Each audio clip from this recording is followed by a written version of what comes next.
السلام علیکم ورحمۃ اللہ تعالی وبرکاتہ نحمدہ ونصلی علی رسولہ الکریم اما بعد فاعوذ باللہ من الشیطان الرجیم بسم اللہ الرحمن الرحیم۔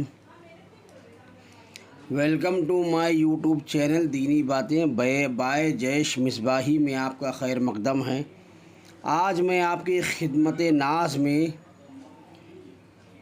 ایک بہترین واقعہ لے کر حاضر ہوا ہوں، جس کا نام میں نے عجیب کارنامہ رکھا ہے۔ لیکن اس سے پہلے کہ میں آپ کی خدمت میں واقعے کو پیش کروں، میں گزارش کرتا ہوں کہ میرا چینل دینی باتیں بائے جیش مصباحی اس کو سبسکرائب کریں، لائک کریں اور شیئر کریں، اور بیل آئیکن کا بٹن دبا کر آل نوٹیفیکیشن کا بٹن پریس کریں تاکہ میری آنے والی ہر ویڈیو کی اپڈیٹ سب سے پہلے آپ تک پہنچ سکے۔ تو واقعہ کچھ یوں ہے کہ حضرت موسیٰ علیہ السلام کا ایک پتھر تھا جس کو آپ ہمیشہ اپنے جھولے میں رکھا کرتے تھے۔ یہ پتھر کیسا تھا؟ یہ پتھر 1 ہاتھ لمبا اور 1 ہاتھ چوڑا چوکور پتھر تھا، یعنی مربع نما پتھر تھا، اس کو آپ لوگ اسکوائر کہتے ہیں، جو ہمیشہ حضرت موسیٰ علیہ السلام کے جھولے میں رہتا تھا۔ اس مبارک پتھر کے ذریعے حضرت موسیٰ علیہ السلام کے 2 معجزات کا ظہور ہوا، جن کا تذکرہ قرآن مجید میں بھی ہے۔ پہلا معجزہ میں بیان کرتا ہوں۔ اس پتھر کا پہلا عجیب کارنامہ جو در حقیقت حضرت موسیٰ علیہ السلام کا معجزہ تھا، وہ اس پتھر کی دانش مندانہ لمبی دوڑ ہے، اور یہی معجزہ اس پتھر کے ملنے کی تاریخ ہے۔ اس کا تفصیلاً واقعہ یوں ہے کہ بنی اسرائیل کا یہ عام دستور تھا کہ وہ بالکل ننگا بدن ہو کر مجمع عام میں غسل کیا کرتے تھے، مگر حضرت موسیٰ علیہ السلام اگرچہ اسی قوم کے ایک فرد تھے اور اسی ماحول میں پلے بڑھے تھے، لیکن خداوند قدوس نے ان کو نبوت و رسالت کی عظمت سے سرفراز فرمایا تھا۔ اس لیے آپ کی عصمت نبوت بھلا اس حیاسوز بے غیرتی کو کب گوارا کر سکتی تھی؟ آپ بنی اسرائیل کی اس بے حیائی پر سخت نالاں اور انتہائی بیزار تھے، اس لیے آپ ہمیشہ یا تو تنہائی میں یا تہمت پہن کر غسل فرمایا کرتے تھے۔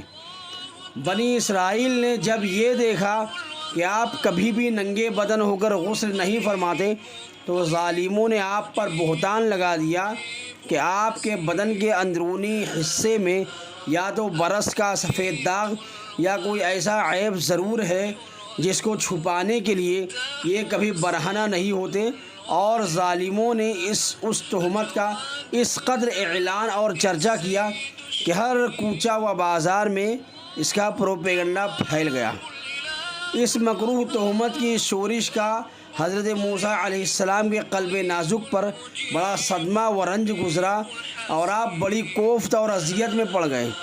تو خداوند قدوس اپنے کلیم کے رنج و غم کو بھلا کب گوارا فرماتا، اور اپنے ایک برگزیدہ رسول پر ایک عیب کی تہمت بھلا خالق عالم کو کب اور کیوں کر اور کس طرح پسند ہو سکتی تھی؟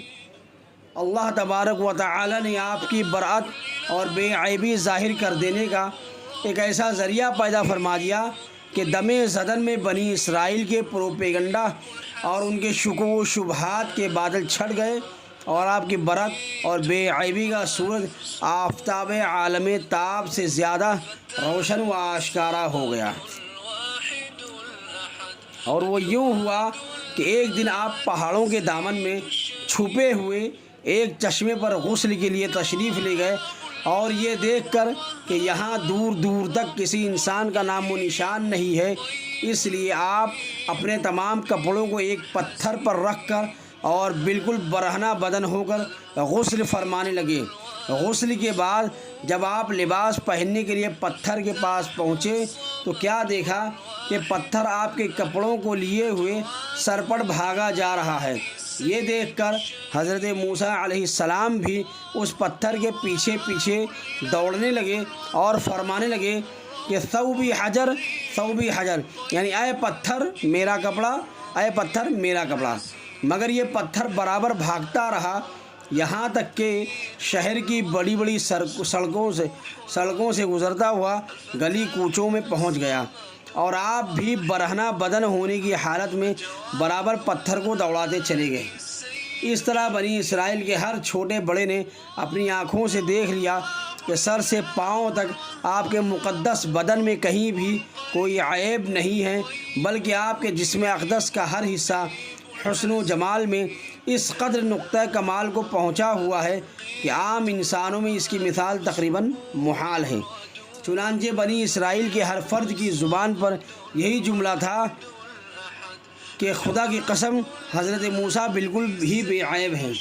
جب یہ پتھر پوری طرح حضرت موسیٰ علیہ السلام کی برات کا اعلان کر چکا تو خود بخود ٹھہر گیا۔ آپ نے جلدی سے اپنا لباس پہن لیا اور اس پتھر کو اٹھا کر اپنے جھولے میں رکھ لیا۔ یہ واقعہ آپ کو بخاری شریف جلد اول میں بھی مل جائے گا۔ اللہ تبارک و تعالی نے اس معجزے کو اس طرح قرآن مقدس میں بیان فرمایا ہے، یا ایھا الذین آمنوا لا تکونوا کالذین آذوا موسیٰ فبرأہ اللہ مما قالوا وکان عند اللہ وجیہا۔ اس کا ترجمہ یوں ہے کہ اے ایمان والو، تم ان لوگوں کی طرح مت ہو جاؤ جنہوں نے تہمت لگا کر حضرت موسیٰ علیہ السلام کو دکھ دیا تھا، تو اللہ تعالیٰ نے حضرت موسیٰ علیہ السلام کو بری فرما دیا اس بات سے جو انہوں نے کہی، اور وہ اللہ تعالیٰ کے نزدیک بہت آبرو والے ہیں۔ یہ آیت آپ کو سورہ احزاب پارہ نمبر 22 میں مل جائے گی۔ یہ حضرت موسیٰ علیہ السلام کے پتھر کا، بلکہ حضرت موسیٰ علیہ السلام کا پہلا، اس پتھر کا پہلا معجزہ، یعنی یہ ایک عجیب کارنامہ تھا۔ پتھر کا معجزہ تو اصل میں حضرت موسیٰ علیہ السلام ہی کا تھا۔ اللہ تبارک و تعالی میرے اس بیان کو قبول و مقبول فرمائے اور آپ کو سننے کی توفیق عطا فرمائے اور اجر عظیم عطا فرمائے۔ میں یہ گزارش کرتا ہوں کہ میرا چینل دینی باتیں بائے جیش مصباحی زیادہ سے زیادہ سبسکرائب کریں، لائک کریں، شیئر کریں اور بیل آئیکن کا بٹن دبائیں۔ السلام علیکم ورحمۃ اللہ تعالی وبرکاتہ۔